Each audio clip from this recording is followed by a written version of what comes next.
నాకు సంపూర్ణమైన విశ్వాసం కలిగింది. మీడియా మిత్రులు కూడా నిన్నటి కార్యక్రమాన్ని ప్రజలకు చేరవేయడం ద్వారా ఒక మంచి కార్యక్రమం చేపట్టినందుకు వారిని కూడా అభినందిస్తున్నా. ముఖ్యంగా కొన్ని వాస్తవాలను మనం చర్చించుకొని ఈ వాస్తవాల ప్రాతిపదికన భవిష్యత్ కార్యాచరణ నిర్ణయించుకుంటే రాష్ట్ర రైతాంగానికి, మహిళా లోకానికి, విద్యార్థులకు ఒక మంచి పరిపాలనను అందించడానికి ఈ ప్రభుత్వానికి సాధ్యమవుతుంది. ముఖ్యంగా జూన్ 2, 2014 తెలంగాణ రాష్ట్రం ఏర్పడే నాటికి ఆనాటి యూపీఏ 1, యూపీఏ 2 కాంగ్రెస్ పార్టీ అధికారంలో ఉండే అటు రాష్ట్రంలో కేంద్రంలో 16,000 కోట్ల రూపాయల మిగులు బడ్జెట్తో 69,000 కోట్ల రూపాయల అప్పులతో ఈ రాష్ట్రాన్ని చంద్రశేఖరరావు గారికి కాంగ్రెస్ పార్టీ అందించడం జరిగింది. సరిగ్గా 10 సంవత్సరాలు పూర్తి చేసుకొని మళ్ళీ చంద్రశేఖరరావు గారి నుంచి కాంగ్రెస్ పార్టీ అధికారాన్ని చేపట్టే నాటికి 7 లక్షల కోట్ల రూపాయల అప్పు, ప్రతి నెల 6,500 కోట్ల రూపాయలు ఆయన గారు చేసిన అప్పుకు అసలు మిత్తి చెల్లించే పరిస్థితిలో ఇందిరమ్మ రాజ్యము, ప్రజాప్రభుత్వం ఏర్పడ్డది.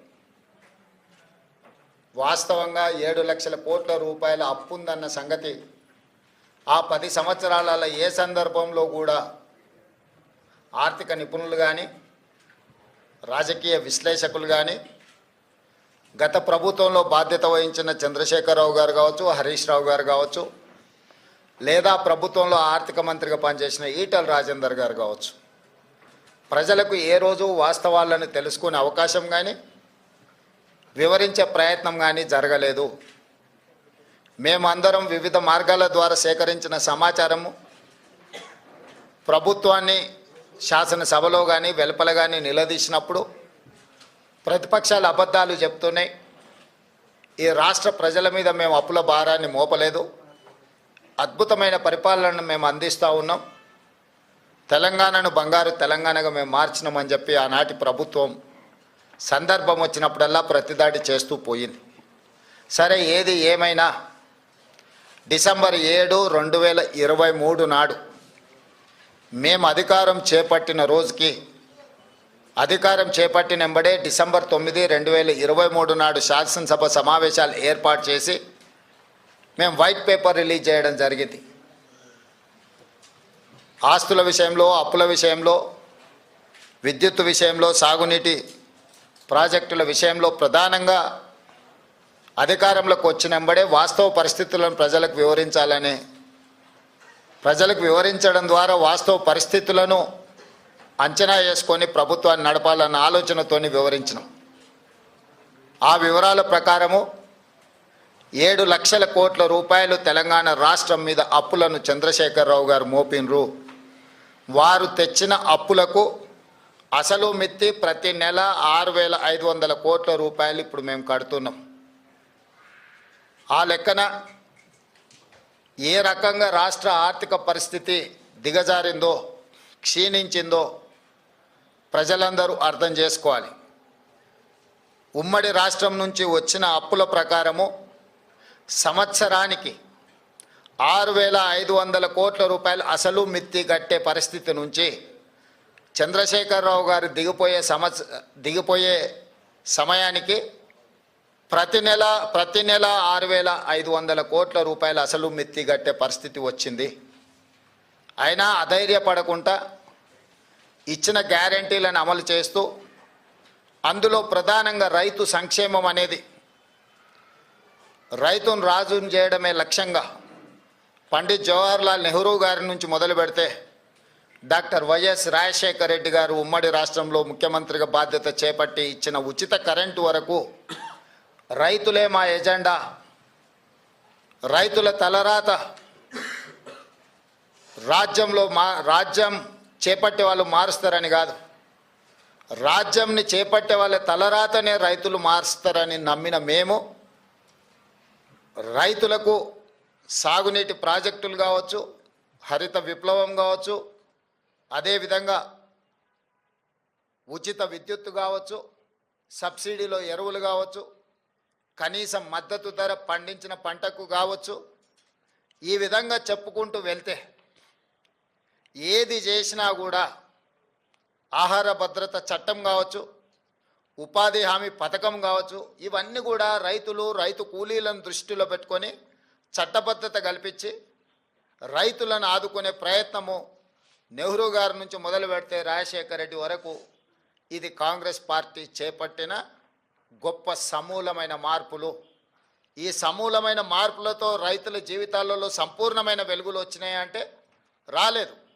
అకాల వర్షాలు కావచ్చు, కరువులు కావచ్చు, పాలకుల మధ్యలో వచ్చిన పాలకుల నిర్లక్ష్యం కావచ్చు, రైతులు చాలా కష్టాలలో కన్నీళ్ళలో ఉన్నారని కాంగ్రెస్ పార్టీ ఎప్పుడు నమ్మి మొదటి ప్రాధాన్యత కింద కాంగ్రెస్ పార్టీ అధికారంలోకి వచ్చిన ఎంబడే వానాకాలం రైతు బంధును చంద్రశేఖరరావు గారు ఎగగొడితే మేము అధికారంలోకి వచ్చిన ఎంబడే చంద్రశేఖరరావు గారు ఎగ్గొట్టిన రైతు బంధును జనవరి నుంచి మొదలుపెట్టి మార్చి లోపలనే 7,625 కోట్ల రూపాయలు మొదటి విడత కాంగ్రెస్ అధికారంలో రాగానే రైతు బంధు పథకాన్ని మేము అమలు చేసినాము. నేను మళ్ళొకసారి చెప్తున్నా, 2023 వానాకాలంలో రైతులకు రావాల్సిన రైతు బంధును చంద్రశేఖరరావు గారు ఎగ్గొట్టడం వలన మేము అధికారంలోకి వచ్చినంబడే రైతుల యొక్క కష్టాలు తీరవడం కోసము 7,625 కోట్ల రూపాయల రైతు బంధు గతంలో బకాయి పెట్టిన వాటిని మా ప్రభుత్వం చెల్లించింది మొదటి విడతగా. ఆ తర్వాత రైతు రుణమాఫీ ఎన్నికల్లో ఇచ్చిన మాట, పార్లమెంట్ ఎన్నికల సందర్భంగా జరిగిన సవాళ్ళు, వీటి నేపథ్యంలో రైతులకు ఇచ్చిన మాట ప్రకారము 2 లక్షల రూపాయల రైతు రుణమాఫీ 15 ఆగస్టు లోపల చేస్తామన్న మాట నిలబెట్టుకోవడానికి 25 రోజుల్లోనే దాదాపుగా 17,869 కోట్ల రూపాయలు 3 విడతలుగా 21 లక్షల మంది రైతు 18 లక్షల మంది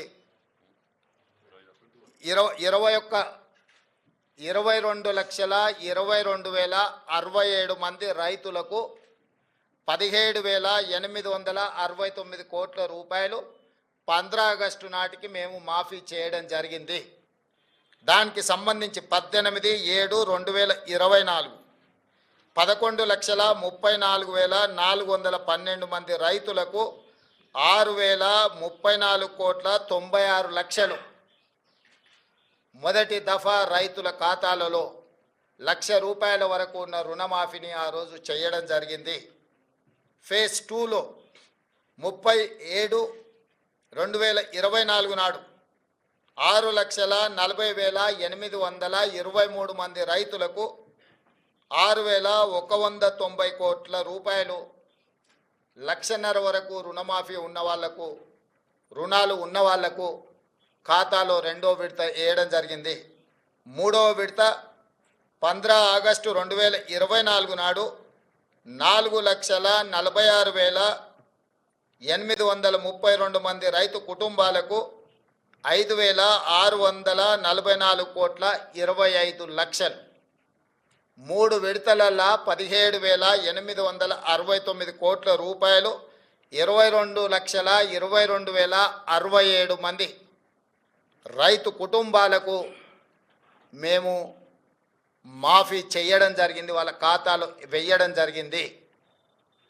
నిన్న 30/11/2024 నాడు 2,747 కోట్ల రూపాయలు మహబూబ్ నగర్ జిల్లాలో చివరి విడతగా 4వ విడతగా గతంలో సాంకేతిక లోపాలతోటో లేదా రేషన్ కార్డుల విషయంలో కొంత గందరగోళం ఉండడమో లేదా బ్యాంకులు వివరాలు అందించడంలో కొంత తాత్సారం చేయడమో రకరకాల కారణాల చేత 3,13,897 రైతు కుటుంబాలకు 2,747 కోట్ల 67 లక్షలు నిన్న వాళ్ళ ఖాతాలో వేయడం జరిగింది. టోటల్గా 25,35,964 రైతు కుటుంబాలకు 20,616 కోట్ల రూపాయల 89 లక్షలు ఈరోజు రైతులకు రుణమాఫీ చేసిన చరిత్ర కాంగ్రెస్ పార్టీది. కాంగ్రెస్ ఇచ్చిన 2 లక్షల రూపాయల రుణమాఫీ గ్యారంటీది. దేశ స్వతంత్రం వచ్చినప్పటి నుంచి ఈనాటి వరకు ఈ రోజున్న 29 రాష్ట్రాలు కానీ, గతంలో పెద్ద రాష్ట్రాలుగా ఉన్న ఉమ్మడి రాష్ట్రంలో కానీ స్వతంత్రం వచ్చినప్పటి నుంచి ఈనాటి వరకు కేవలం రైతు రుణమాఫీ ఇంత తక్కువ సమయంలో 25,35,964 రైతు కుటుంబాలకు 20,616 కోట్ల రూపాయలు ఏ ప్రభుత్వము చెయ్యలేదు. గతంలో మా ప్రభుత్వం కూడా ఇంత పెద్ద ఎత్తున రైతు రుణమాఫీ చెయ్యలేదు. ఈ దేశంలోనే ఇది గొప్ప రికార్డ్. అయినా బీఆర్ఎస్ నాయకులు పదే పదే రైతు రుణమాఫీ గురించి రకరకాలుగా మాట్లాడుతున్నారు. నేను వారు చేసిన వివరాలను ఒకటి పోల్చి చూసుకోవడానికి, పాత్రికేయ మిత్రులు విశ్లేషించడానికి కొన్ని వివరాలు నేను చెప్పదలుచుకున్నాను. 2014లో వాళ్ళు ₹1,00,000 రుణమాఫీ గురించి హామీ ఇచ్చారు.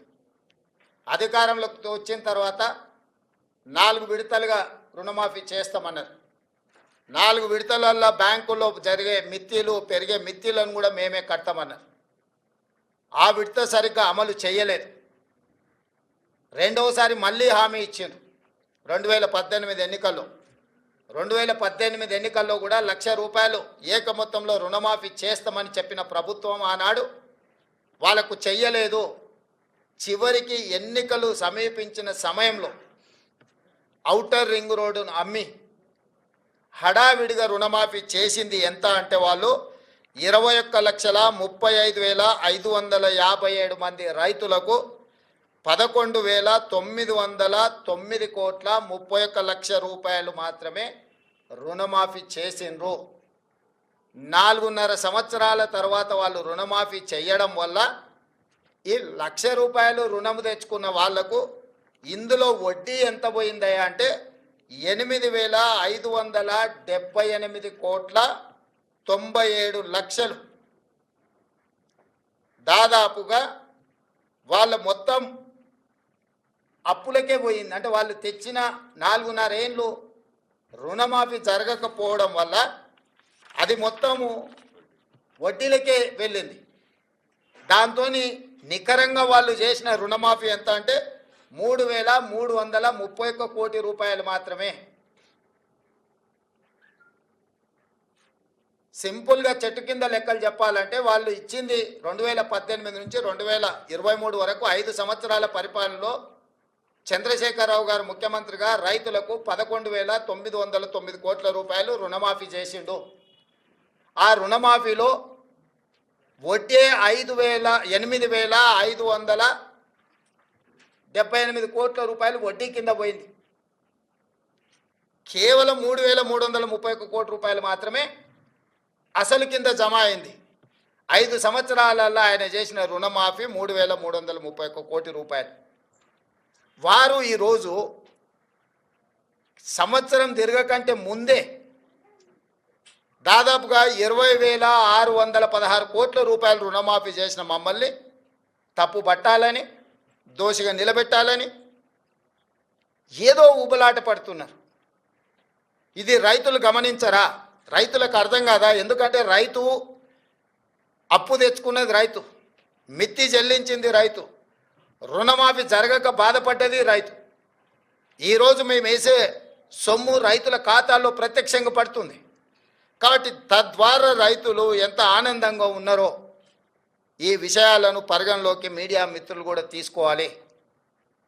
ఇప్పుడు మీరు రైతు బంధు వానాకాలము బకాయి పెట్టి పారిపోతే మీరు పెట్టిన బకాయిని కూడా వస్తానే 7,625 కోట్ల రూపాయలు మేము చెల్లించిన వానాకాలం రైతు బంధు.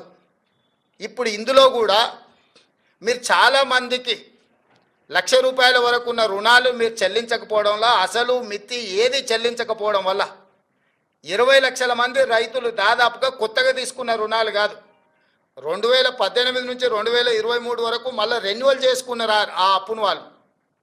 ఇవాళ వాటన్నిటిని మేము చెల్లించాల్సిన పరిస్థితి వచ్చింది. అందుకే మేము 12/12/2018 నుంచి 9/12/2023 వరకు ఆ 5 సంవత్సరాలల్లో బ్యాంకులలో తీసుకున్న అన్ని అప్పులను మేము కట్టినాం.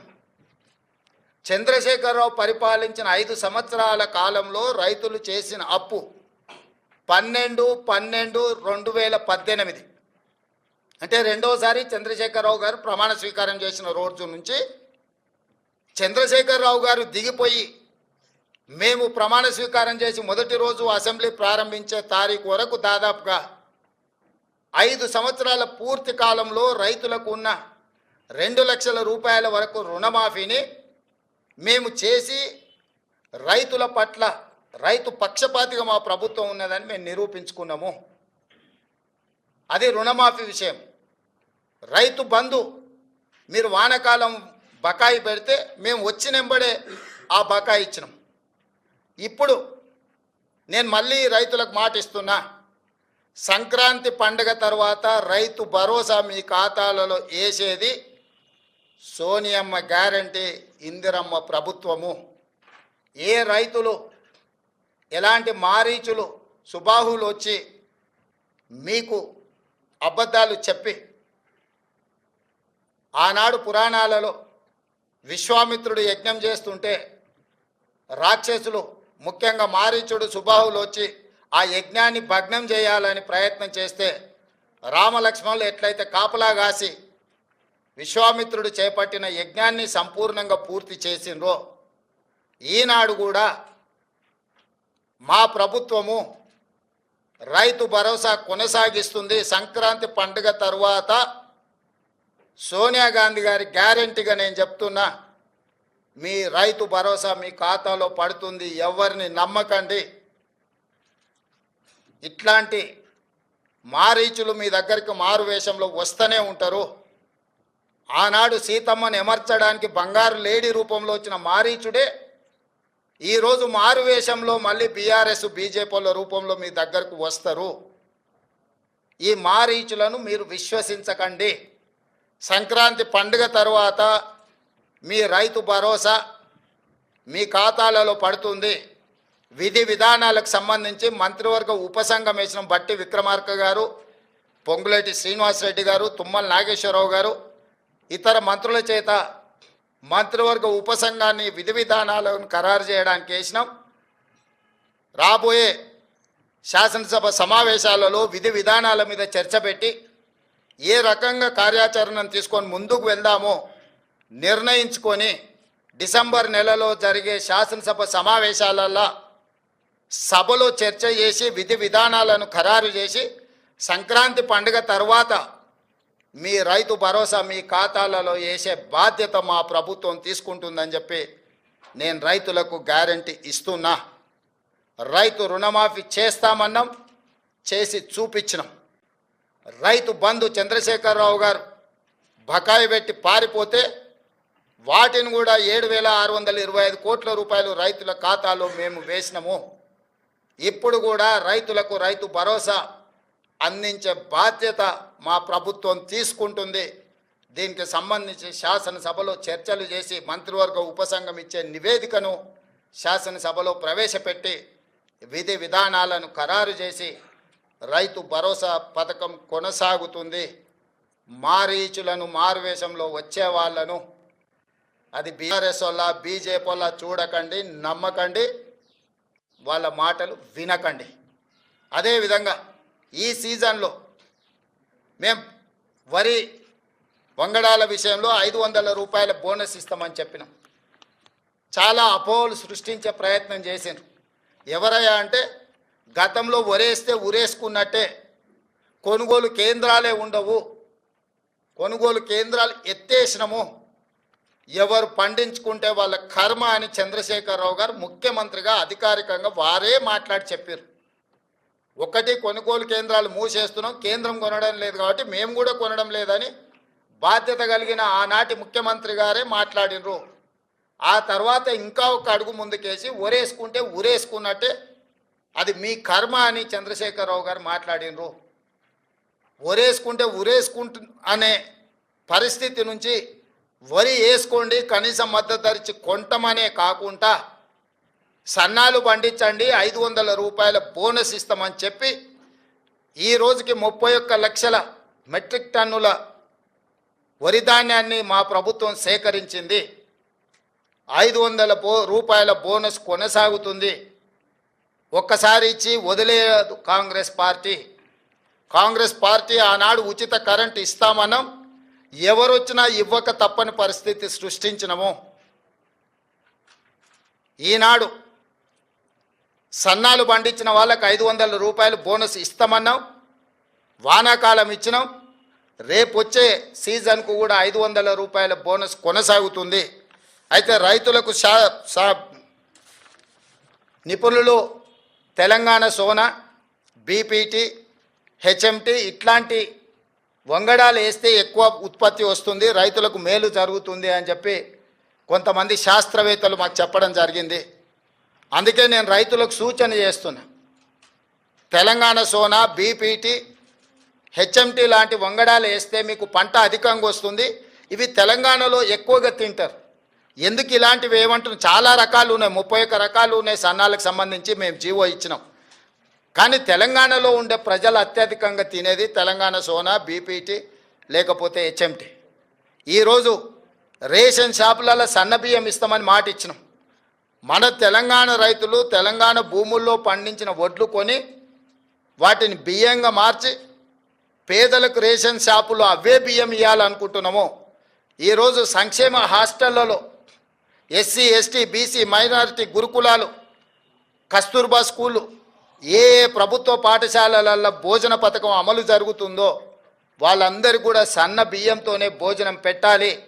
అది తెలంగాణ నేల మీద పండిన పంటలతోనే వాళ్ళ కడుపు నింపాలన్న ఆలోచన చేస్తున్నాము. నేను రైతులకు విజ్ఞప్తి చేస్తున్నా, మీరు నాణ్యత కలిగిన సన్న వడ్లు పండిస్తే అవి బియ్యంగా మారి తిరిగి మన పేదల కడుపు నింపడానికి అవకాశం ఉంటుంది. ఈరోజు మీరు పండించే సన్న వడ్లు ఎఫ్సిఐకో ఇతర రాష్ట్రాలకో తరలించకుండా తెలంగాణ ప్రజలకే మళ్ళీ బియ్యం రూపంలో పేదలకే పంచాలనుకుంటున్నాం. కాబట్టి మీరు పండించే పంట మళ్ళీ మన వాళ్ళే భోజనం చేస్తారు. కాబట్టి దాని పట్ల కూడా తెలంగాణ రైతాంగం సన్నాలు పండించాల్సిందిగా నేను సూచన చేస్తున్నా. కాబట్టి ఈ విషయాలలో ఎలాంటి అపోహలకు తావివ్వకండి మీడియా మిత్రులారా. మీ వైపు నుంచి కూడా సహకారం అవసరం ఉన్నది. ఏంటంటే ఈ పథకాలు అమలు చేయడమే కాదు, అమలు చేస్తున్న విధానం కూడా ప్రజలకు చేరాలి. ఆ విధానాన్ని వివరించాల్సిన బాధ్యత రైతు బిడ్డలుగా మీ మీద ఉన్నది. ఇక్కడ ఉన్న వాళ్ళు 99% గ్రామీణ ప్రాంతాలలో రైతుల బిడ్డలే ఈరోజు పాత్రికేయులుగా ఇక్కడ ఉన్నారు. ఇది రైతులకు సంబంధించిన విషయము. రాజకీయాలకు అతీతంగా రైతులకు దగ్గరగా పేదలకు ప్రయోజనకరంగా ఈ ప్రభుత్వం తీసుకుంటున్న నిర్ణయాన్ని మీరు ప్రజలకు చేరవేయండి. రాజకీయపరమైన భిన్న అభిప్రాయాలు ఏమైనా ఉంటే వేరే సందర్భంలో వాటి మీద చర్చించుకుందాము. ఇది రాజకీయాలు చేసే సందర్భం కాదు. పాలకపక్షమైనా ప్రతిపక్షమైనా ప్రజాప్రతినిధులైనా పాత్రికేయ మిత్రులైనా ఒక బాధ్యతతో ఒక యజ్ఞంలాగా భావించి ప్రభుత్వం చేపడుతున్న ఈ యొక్క మంచి విధానాన్ని రైతులకు చేరవేయండి. వాళ్ళకు భరోసా విశ్వాసాన్ని కల్పించండి. రైతు భరోసా విషయంలో భరోసా కల్పించండి. బోనస్ విషయంలో వాళ్ళకు భరోసా కల్పించండి. ఈ ప్రభుత్వం రైతుల కోసమే ఉన్నది. వ్యవసాయం దండగ కాదు, వ్యవసాయం పండుగ చెయ్యాలి. చేసి చూపిస్తాం. ఇప్పటి వరకు చేసినాం, భవిష్యత్తులో కొనసాగిస్తాం. రైతులకు అంటే మీరు ఇచ్చినటువంటి కార్యక్రమాల హామీలు కానీ మీరు కనీసం ప్రజలకు తీసుకెళ్ళలేకపోతున్నారు. మీ ఎమ్మెల్యేలుగా, మీ ప్రజాప్రతినిధులుగా, ప్రభుత్వం కానీ ప్రజలకు ఈ యొక్క కార్యక్రమాన్ని కూడా అనుకున్నంత స్థాయిలో తీసుకెళ్ళలేకపోతుంది. అదే అందుకే ఇంతకుముందే మీ బాధ్యత అదే గుర్తు చేసిన. మామూలుగా చిన్నపిల్లలు అంటారు చూడు సేమ్ టు యూ అని. మేము చేస్తాము కానీ మీ ప్రభుత్వం మీ ఎమ్మెల్యే కూడా గ్రామాలకు వెళ్ళట్లేదో ప్రశ్న. అందుకే అడుగుతున్న మిత్రమా, వాళ్ళు చేసే ప్రయత్నం వాళ్ళు చేస్తారు. ఇప్పుడే కాళ్ళు చేతులు కూడా తీసుకుంటుర్రు. ఎన్నికల సందర్భంగా అయిన గాయాలు మేము మంచి చేస్తే ఆటోమేటిక్గా మీరు చేరవేస్తారనే నమ్మకము, ఇవన్నీ కొంచెం రకరకాల ఇబ్బందులను తెచ్చిపెట్టినాయి. ఆ ఇబ్బందుల నుంచి బయటకు వచ్చి మీరు కూడా తలా ఓ చెయ్యండి. ఎందుకంటే మరీ పేదోళ్ళు అయితే రేషన్ షాప్లో సన్నబియ్యం వస్తాయి మీకు. మీకు పొలాలు ఉన్న వాళ్ళు అయితే బోనస్ వస్తుంది. మీరు ఒకవేళ కౌలు రైతులు అయితే 500 రూపాయలు బోనస్ వస్తుంది, రైతు భరోసా వస్తుంది. సో ఇవన్నీ కూడా మనందరికీ ప్రయోజనం చేకూర్చే పథకాలు కాబట్టి మనందరం కూడా బాధ్యతతో ముందుకెళ్దాం. ఇవాళ ఒకరు చేసిండ్రు ఒకరు చేయలేదని మనం ఒకరి మీద ఒకరు ఆరోపణలు చేసుకునే కంటే మనందరం కలిసి ఈ విషయాలను అన్నిటినీ రైతులకు చేరవేస్తే బాగుంటుంది అనేది నా ఆలోచన. బ్యాంకులో 2 లక్షల పైన ఉంటే పై అమౌంట్ చెల్లించుకోవాలి కానీ అది ఎక్కడ కూడా రైతులకు బ్యాంకర్స్ కమ్యూనికేట్ చేయట్లేదు. దాంతో అది బ్యాంకర్స్ జాబ్ కాదు, అది మీ జాబు నా జాబ్. అది వాళ్ళు చేయరు. ఎందుకంటే వాళ్ళు వచ్చిన వాళ్ళు కట్టిన వాళ్ళు తీసుకుంటారు తప్ప వాళ్ళు ప్రచారం కోసం ప్రత్యేకంగా వాళ్ళకి సిబ్బంది ఉండరు కదా. అగ్రికల్చర్ ఆఫీసర్స్ అదే దాన్ని తప్పకుండా 2018 నుంచి 2023 వరకు ఎవరైతే రైతులకు రుణమాఫీ 2 లక్షలు చేస్తున్నారని మీరు గత ఎన్నికల ప్రచారం సందర్భంగా చెప్పారు. మరి 2014 నుంచి 2018 వరకు తీసుకున్న రుణమాఫీ చేస్తారా లేదా? లేదు, స్పష్టంగా చెప్పినాం కదా, కట్ ఆఫ్ డేట్ కూడా ఇచ్చినాం. మీకు ఎలాంటి అనుమానాలు అక్కర్లేదు. 12/12/2018 తర్వాత 9/12/2023 కంటే ముందు ఈ 5 సంవత్సరాల కాలంలో ఉన్న రుణాలను మా ప్రభుత్వము 2 లక్షల రూపాయల వరకు మాఫీ చేస్తామని మేము స్పష్టంగా చెప్పినాము. దాని మీదనే జీవో ఇచ్చినాం. ఇచ్చిన జీవోకు చెప్పిన మాటకు ప్రభుత్వం కట్టుబడి ఉంది.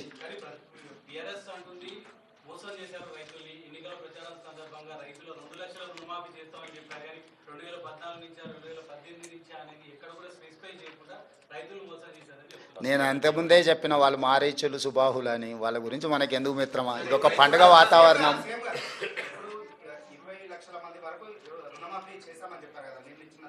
25 లక్షలు మళ్ళీ సరిగ్గా నెంబర్ చెప్పాలంటే మళ్ళీసారి చెప్తా. 25,35,964 మందికి చేసినాం. 2 లక్షల వరకు 100% కంప్లీట్ అయిపోయింది. 2 లక్షల రూపాయల వరకు బ్యాంకుల్లో 12/12/2018 నుంచి 9/12/2023 మధ్యకాలంలో 2 లక్షల రూపాయల రుణమాఫీ తీసుకున్న వాళ్ళు సంపూర్ణంగా పూర్తి అయిపోయినరు. మా దగ్గర ఉన్న సమాచారం ప్రకారం 100% రుణమాఫీ చేసినాము. ఏదైనా బ్యాంకు ఒకటి అరా ఎక్కడైనా ఎవరిదైనా ఒకవేళ రాకపోతే ఇంకేదైనా కారణం చేత ఎక్కడైనా ఏదన్నా కారణం చేత ఏదైనా ఒకటి అరా ఎక్కడైనా ఉంటే ఉండొచ్చు, అంటే హ్యూమన్ ఎర్రర్ ఉంటుంది. 100% అని చెప్పడానికంటే హ్యూమన్ ఎర్రర్ ఏదైనా ఉంటే ఉండొచ్చు. ఇంతవరకు నా దృష్టికి రాలే. ఏదైనా ఉన్నది ప్రభుత్వం దృష్టికి వస్తే ప్రభుత్వానికి బేసిజాలు లేవు. మొదట ఇచ్చిన 22,22,067 మంది తర్వాత ఈ 3,13,000 మంది వాళ్ళు సవరించుకొని వివరాలు తీసుకొస్తే ఎంబడే ప్రభుత్వం మళ్ళీ స్పందించి ఇచ్చింది. 15 ఆగస్టు రోజు వరకు బ్యాంకులు ఇచ్చిన సమాచారం మా దగ్గర అంతనే ఉంది, 2 లక్షలు. ఆ తర్వాత వివిధ సందర్భాలలో మీరైనా అధికారులైనా ఇంకొకరైనా లేకపోతే ఎవరికైతే రుణమాఫీ జరగలేదో వాళ్ళు ప్రభుత్వం దృష్టికి తెస్తే ప్రభుత్వం మిగతాయి కూడా నిన్న విడుదల చేసింది. సో మేము ఇచ్చిన మాటకు మేము 100% కట్టుబడి ఉన్నాము. శ్రీనివాస్ రెడ్డి గారు,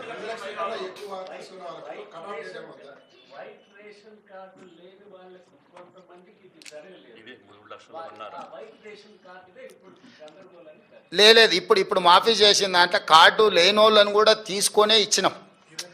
ఇప్పుడు ఈ రోజు ఇచ్చిన 3,13,000 పైచే 897 మంది ఉన్నారు కదా, కార్డులు లేవనో లేకపోతే ఇతర కారణాల చేత ఏదైతే బ్యాంకర్సో లేకపోతే అధికారులు ఏదైనా వాయిదాలు పెట్టుకుంటూ వచ్చారో వాళ్ళందరినీ కూడా పరిగణలోకి తీసుకొని ఇచ్చినాము. ఎలాంటి గందరగోళం లేదు. రేషన్ కార్డు లేనంత మాత్రాన రుణమాఫీ జరగదు అనేది తప్పు. భూమి ఉండాలి, భూమి మీద అప్పు ఉండాలి, అప్పు ఈ సమయంలో ఉండాలి. ఇందులో ఉన్న వాళ్ళందరికీ జరిగింది.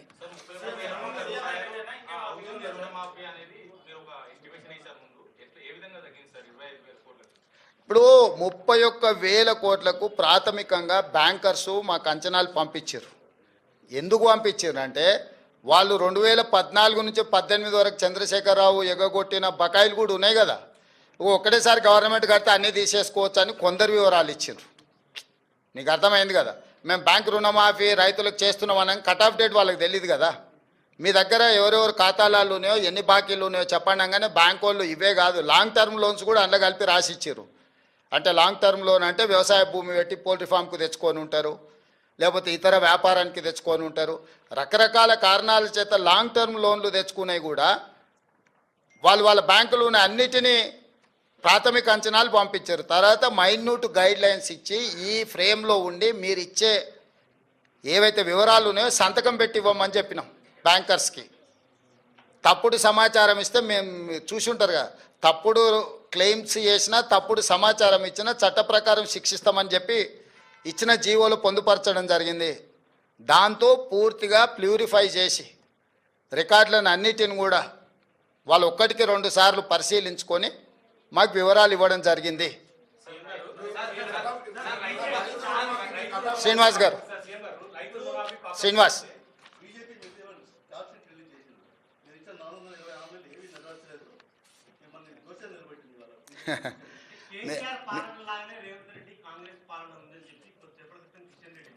నేను అదే కదా, ఇప్పుడు గుజరాత్లో నిషేధం ఉంది అని వాళ్ళు చెప్తారు, మీకు బస్సు పెట్టి తీసుకెళ్తా, గుజరాత్లో ఏమేమి బ్రాండ్లు దొరికితే ఒకసారి చూసి వద్దాం పదా. కిషన్ రెడ్డి గారికి తెలంగాణ రాష్ట్రంతో ఏం సంబంధమై మాట్లాడడానికి మొన్ననే చెప్పాను, నేను గుజరాత్ గులాంని అక్కడనే పోతున్నా అని. ఆయనకేం అర్హత ఉంది? వారికి ఒక్కటే నా సూచన, 2014, 2019, 2023 3 ఎన్నికలలో నరేంద్ర మోడీ గారు ఇచ్చిన హామీలు మేనిఫెస్టో కాపీలు తీసుకొని మా మంత్రులు వస్తారు, వాళ్ళ తరఫున ఎవరు వస్తారో 11 సంవత్సరాల మోడీ గారి హామీలు 10 నెలల్లో మా హామీల మీద ప్రత్యేకంగా చర్చ పెట్టుకుందాం, మాకు ఎలాంటి ఇబ్బంది లేదు. అందుకే నేను మంత్రులను పంపిస్తా అన్నా. ప్రధానమంత్రి నరేంద్ర మోడీ ట్వీట్ చేసిన స్వయంగా కాంగ్రెస్ పాలన వైఫల్యం చెందింది, తెలంగాణలో సంవత్సరంలోనే తేలిపోయింది, ఇది అంతా బీజేపీ వైపు నేనేమంటున్నానంటే ఎవరికైనా వాళ్ళ పిల్లలు కాకి పిల్ల కాకి ముద్ద అని చెప్పారు పెద్దోళ్ళు, అవునా? సో కాకి పిల్ల ముద్ద అన్నట్టు వాళ్ళందరూ బీజేపీ వాళ్ళు పోయి కలిసినప్పుడు ఆయన మీరు ఎందుకు వణికిరారు, మీరు అనా పైసకు చెల్లరు, నెత్తి మీద రూపాయి పెడితే ఏకాన కూడా మీరు చెల్లరని మొహం మీద అనలేడు కదా మోడీ. ఏం రాంబాబు, అవన్నీ అసెంబ్లీలో చర్చిస్తామని చెప్పిన సోదరు, ఏం ఆవేశపడకు. కట్ ఆఫ్ డేట్ ఇక్కడ ఆ డేట్లలో ఉన్నోళ్ళు ఎవరు ఏది ఉంటే ఆ డేటు అట్లాగా ఇప్పుడు ఏమున్నాయో టోటల్గా ఇచ్చేసినాం తిరుపాల్. ఎవరైనా నీ దగ్గర ఏమైనా వివరాలు ఉంటే తీసుకోనరా.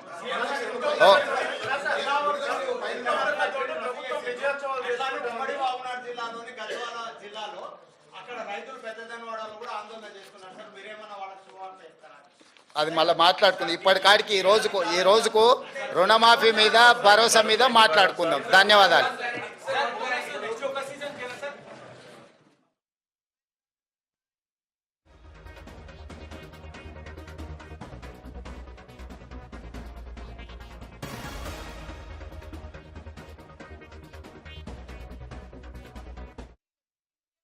రైతులకు మాట ఇస్తున్నా, సంక్రాంతి పండుగ తర్వాత రైతు భరోసా మీ ఖాతాలలో వేసేది సోనియమ్మ గ్యారంటీ, ఇందిరమ్మ ప్రభుత్వము. ఏ రైతులు ఎలాంటి మారీచులు సుబాహులు వచ్చి మీకు అబద్ధాలు చెప్పి ఆనాడు పురాణాలలో విశ్వామిత్రుడు యజ్ఞం చేస్తుంటే రాక్షసులు ముఖ్యంగా మారీచుడు సుబాహులు వచ్చి ఆ యజ్ఞాన్ని భగ్నం చేయాలని ప్రయత్నం చేస్తే రామలక్ష్మణులు ఎట్లయితే కాపలా కాసి విశ్వామిత్రుడు చేపట్టిన యజ్ఞాన్ని సంపూర్ణంగా పూర్తి చేసిండ్రో, ఈనాడు కూడా మా ప్రభుత్వము రైతు భరోసా కొనసాగిస్తుంది. సంక్రాంతి పండుగ తరువాత సోనియా గాంధీ గారి గ్యారెంటీగా నేను చెప్తున్నా, మీ రైతు భరోసా మీ ఖాతాలో పడుతుంది. ఎవరిని నమ్మకండి. ఇట్లాంటి మారీచులు మీ దగ్గరికి మారు వేషంలో వస్తూనే ఉంటారు. ఆనాడు సీతమ్మను ఎమర్చడానికి బంగారు లేడీ రూపంలో వచ్చిన మారీచుడే ఈరోజు మారు వేషంలో మళ్ళీ బీఆర్ఎస్ బీజేపీల రూపంలో మీ దగ్గరకు వస్తారు. ఈ మారీచులను మీరు విశ్వసించకండి. సంక్రాంతి పండుగ